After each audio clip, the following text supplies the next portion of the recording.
La deuxième partie de cette émission, en interview, nous avons le plaisir d'accueillir M. Basile Gouali-Dodo. Il est député membre du bureau politique du PDC-RDA, porte-parole du parti. Bonsoir. Bonsoir. Merci d'avoir accepté notre invitation. C'est moi qui vous remercie. Première question, si mes souvenirs sont bons, en juin 2016, à Vavois, vous annonciez votre candidature pour la prochaine présidentielle. Effectivement, mais quand je l'ai dit, j'ai ensuite dit que ma candidature s'arrête là où commence la candidature du président Henri Konan Bédié. C'est cela. Et la candidature de Bédié a commencé. Tout à fait. Alors, première question, commentaire des mouvements de protestation qu'il y a en ce moment en Côte d'Ivoire. On a vu Bonois, Divo qui ont été émaillés de violence. Quel commentaire faites-vous? Bon, écoutez, le 6 août 2020, à la veille de l'indépendance, au moment où les Ivoiriens attendaient que le président de la République annonce fait des annonces vraiment au-delà qui peuvent plaire à la population. Ce serait quoi, par exemple?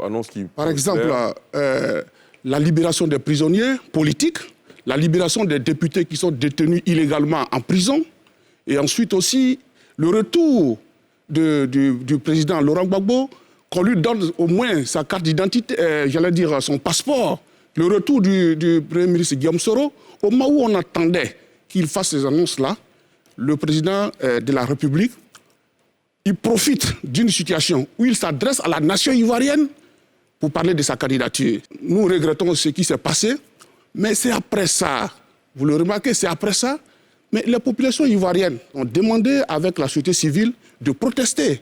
Et ils ont commencé à protester de façon légale. Une partie aussi des Ivoiriens estime qu'il a le droit de se présenter. Mais je suis en train de vous dire que cette partie a tort de dire que le président de la République a le droit de se présenter.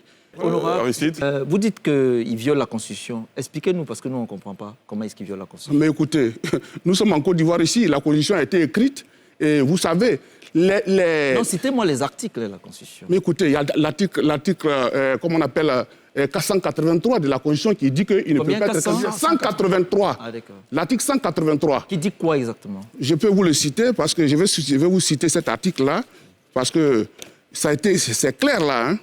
Voilà. L'article 183 de la nouvelle Constitution qui dispose que la législation actuellement en vigueur en Côte d'Ivoire reste applicable sauf l'intervention de nouveaux textes en ce qu'elle n'a rien de contraire à la présente Constitution.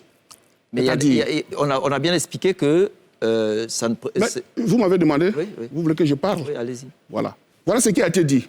Mais vous savez que l'article 35 de la Constitution de 2000 nous dit que le président de la République est élu au suffrage universel direct. Il n'est rééligible qu'une seule fois. Dans l'article 55 de la Constitution de 2016, cela a été repris. Le président de la République est élu au suffrage universel direct, il n'est rééligible qu'une seule fois. Et on nous dit que la législation en vigueur reste applicable en ce qu'elle n'a rien de contraire avec ce qui est là. Monsieur Gouali, vous avez dit tout à l'heure que votre candidature, vous avez annoncé votre candidature en 2016, et vous avez dit que ça arrêtait 2018. En 2018. Voilà. Que ça arrêtait là où la candidature du président Bédié. Je ne comprends pas. Je n'ai pas encore bien compris cette logique. Vous êtes candidat. Mais j'ai parlé en français, je suis au PDCI. Oui. Je suis au PDCI. Mais Bédié n'était pas encore candidat en 2018. J'ai dit je suis au PDCI. Mais j'ai dit je suis candidat. J'ai annoncé ma candidature à la face du monde. Je ne me suis pas caché. Chez moi, à Vavois. Mais j'ai dit que ma candidature déclarée s'arrête là où commencerait la candidature du président Henri Konan Bédié. Je suis au PDCI. C'est moi qui connais l'histoire de mon parti. Quelle est cette histoire? Est-ce qu'on peut, nous qui ne sommes pas au PDCI... De toute façon, nous ne sommes pas venus faire pour l'histoire de mon parti. Nous sommes venus dire qu'Alassane Ouattara n'a pas le droit d'être candidat. D'accord. Maintenant que le président Ouattara a été investi par son parti, le RHDP, que va faire le PDCI dans les prochaines semaines? Mais écoutez, de toutes les façons, le président Henri Konan Bédié, nous nous préparons à aller déposer la candidature du président Henri Konan Bédié. Toutes les 31 régions de la Côte d'Ivoire et les districts ont donné leur, comment on appelle ça, leur parrainage au président Henri Konan Bédié. Félix Bonnet. Ça dit que vous vous préparez à affronter le président Ouattara dans les urnes. Nous n'affrontons pas le président Ouattara dans les urnes, nous affrontons le prochain candidat du RHDP qui n'est pas peut-être Ouattara. Est-ce que ce n'est pas un déni de la réalité finalement? La réalité, c'est que le candidat du RHDP, le RHDP investit un candidat, le président actuel, samedi dernier. Mais ça, c'est leur problème. Nous disons que nous sommes candidats. Et nous ne reconnaissons pas une candidature de Ouattara qui est anticonstitutionnelle. Donc le reste là, nous, on ne parle pas. Est-ce que c'est en matière de paroles données, justement, beaucoup d'observateurs reprochent aussi au président Bédié, qui, il y a quelques années, avait dit qu'il ne serait pas candidat à plus de 80 ans, de venir aujourd'hui être candidat à 86 ans. Est-ce que cela ne décrédite pas un peu votre discours? Jamais, je vais vous dire, le président Henri Konan Bédié a été chassé par un coup d'État militaire. Il lui restait 10 mois pour finir son mandat. Et nous disons, dans notre réflexion, que depuis que le président Bédié a subi ce coup d'État, la Côte d'Ivoire n'a pas vécu des moments de paix, des moments de stabilité. Vous avez vu, le pouvoir du président, le président Laurent Gbagbo a été un pouvoir mouvementé, avec son lot de rébellions et ainsi de suite.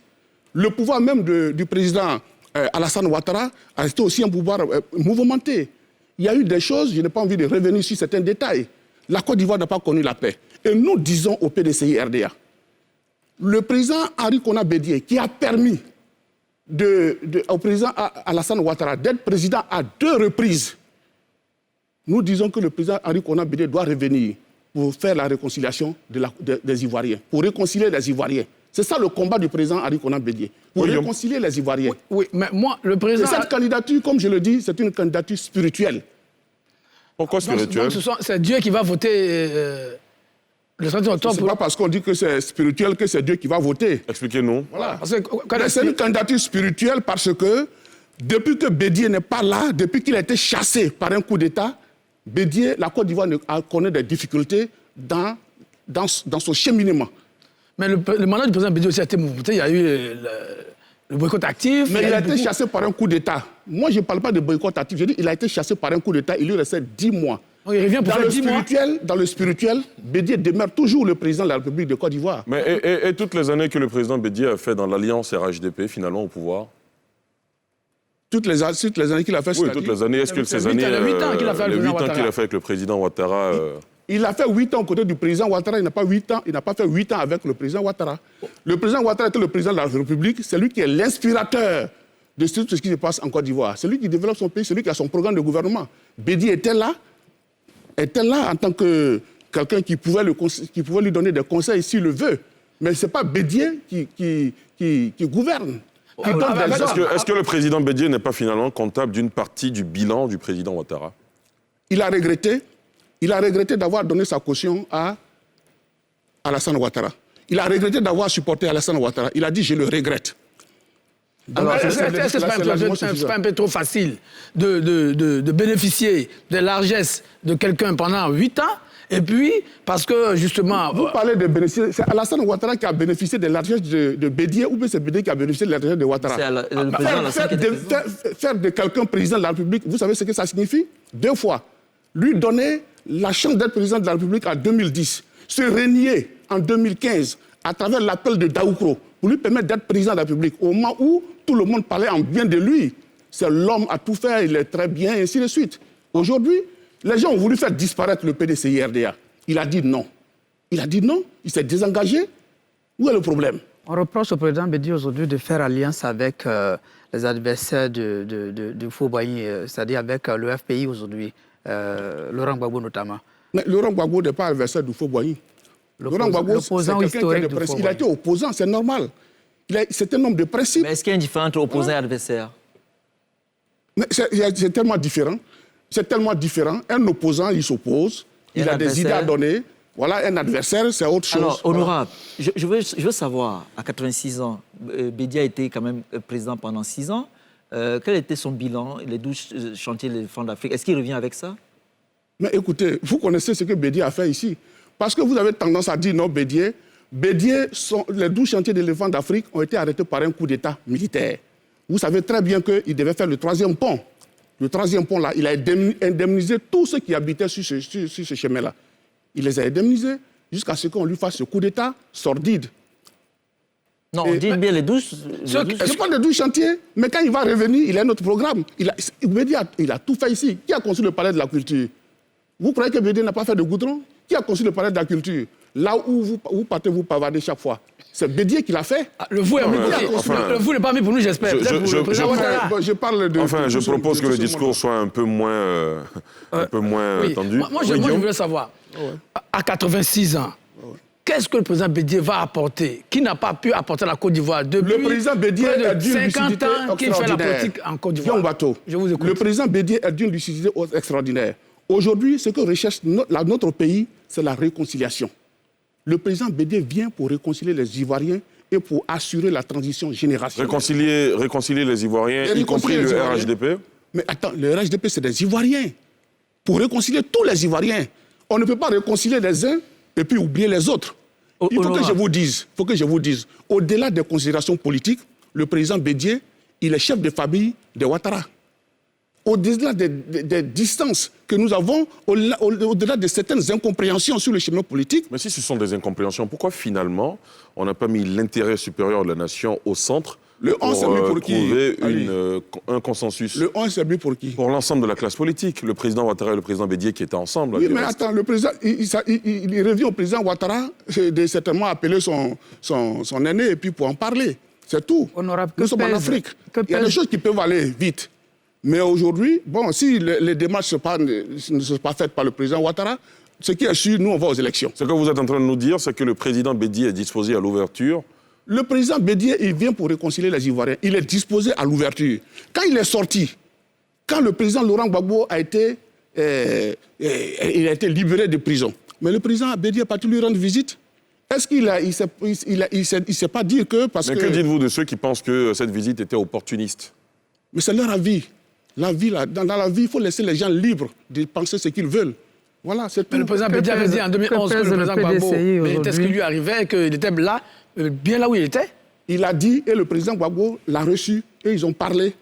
Ils ont parlé et ils ont donné certaines choses, certaines directives par rapport à la continuité de la marche, à la continuité de la Côte d'Ivoire au sein de leurs deux partis. Félix Bonny. Que pèse le PDCI aujourd'hui lorsque les cadres qui sont sortis disent être partis avec l'assistance du parti? Mais ils racontent leur vie. Ils racontent leur vie. Vous-même, vous savez, c'est de bonne guerre. C'est de bonne guerre. Personne n'est parti. Ce sont des cadres qui sont partis. Les militants, la base du PDCI est là. C'est ce que je suis en train de vous dire. Et ma question honorable. Allez-y.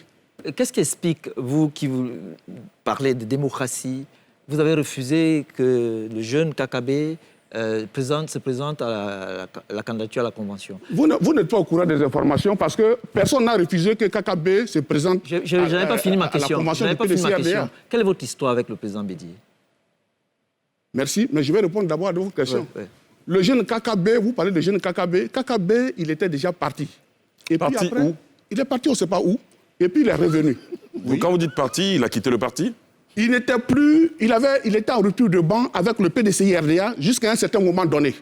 Et en octobre, j'allais dire peut-être octobre 2018, KKB est venu juste après ma conférence de presse où j'ai dit que ma candidature s'arrêtait où commence la candidature d'Henri Konan Bédié. KKB est venu pour se mettre au service du PDCI-RDA. Il a même dit à plusieurs reprises que le président Bédié est désormais son candidat. Jusqu'à la dernière minute. Et un jour, à la une d'un journal, que je peux citer si vous voulez, le journal Le Matin, c'est écrit que KKB veut trahir Henri Konan Bédié. Le même KKB est venu démentir qu'il n'a jamais changé d'un iota que Bédié est son candidat. Et puis le lendemain, 3 jours après, au moment de déposer des dossiers, KKB va déposer ses dossiers. Mais il y a un manque de cohérence. Il avait le droit ou pas? Il avait le droit. Mais je veux dire, c'était pour dire qu'il y a un manque de cohérence. Tu ne veux pas dire jusqu'à la dernière minute que je suis avec toi, et puis le lendemain, tu vas déposer des dossiers. Il n'est pas dit de déposer des dossiers. Mais... Et comment on appelle ça, honorable? Comment on prend une telle décision? Comment on appelle ça? Mais c'est vous qui pouvez connaître ça. Ah non, mais c'est chez vous, ça se passe. Ah non, alors, honorable... C'est vous qui pouvez me dire. Bien, honorable. Parce que moi, je dis qu'il a été incohérent avec lui-même.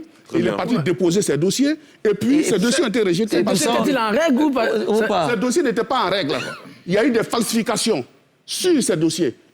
Que tantôt, il dit que les militants à Port-Boué, tantôt c'est à Bokanda, et des papiers qui ont été donnés, c'était pas juste. Vous n'êtes pas encore au pouvoir, vous bloquez déjà les candidatures. Quand vous serez au pouvoir, on va vous donner la permission pour respirer, honorable. À moins que vous ne... Est-ce que vous pensez ce que vous dites? Je suis en train de vous dire, Je suis en train de vous dire que les dossiers des KKB n'étaient pas au complet, il y avait des falsifications. Et nous avons des juristes des Réunions qui ont regardé, qui ont dit qu'il ne peut pas être candidat. C'est entendu.